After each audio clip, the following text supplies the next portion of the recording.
মন্ত্রী জাহের সাহেব আমাদেরকে নিয়ে সংসদে ৩০০ জন এমপিকে নিয়ে মন্ত্রী নিয়ে মিটিং করছে, স্বচ্ছতার সাথে নিয়োগ দিবেন, কিন্তু আমরা স্বচ্ছ নিয়োগ বাসকালিতে পাই নাই। জামাত মিছিল করলে জামাতকে নিষিদ্ধ হয়ে গেল। আওয়ামী লীগের মতো সংগঠন জামাতকে নিষিদ্ধ করতে পারে না, বিএনপিরা কিভাবে নিষিদ্ধ করবে? বিএনপির কেয়ামত হয়ে যাবে এ সমস্ত কথাবার্তা বললে।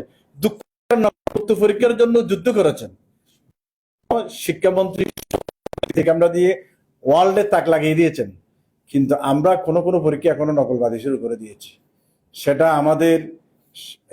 আমাদের কি বলেন, এই দেখো ডিপার্টমেন্টের লোক নিয়ে যদি আবার নকলবাদী করি, তো নকলবাদী তো সরকার নকলের বিরুদ্ধে যুদ্ধ করে তো রেজাল্ট দিয়েছে।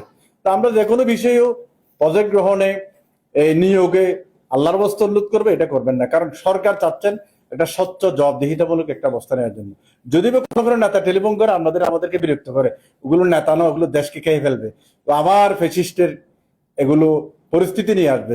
যারা সত্যিকার দেশপ্রেমে, মাননীয় প্রধানমন্ত্রীর মন মানসিকতা খুবই ভালো, কিন্তু ওখানে কয়েকজন নেতা যদি টেলিফোন করে সরকারকে ডুবাইতে চায়, আল্লাহর রাস্তা আপনারা সুযোগ দিয়েন না। সরকার মন্ত্রী জাহের সাহেব আমাদেরকে নিয়ে সংসদে ৩০০ জন এমপিকে নিয়ে মন্ত্রী নিয়ে মিটিং করছে, স্বচ্ছতার সাথে নিয়োগ দিবেন, কিন্তু আমরা স্বচ্ছ নিয়োগ বাসকালিতে পাই নাই।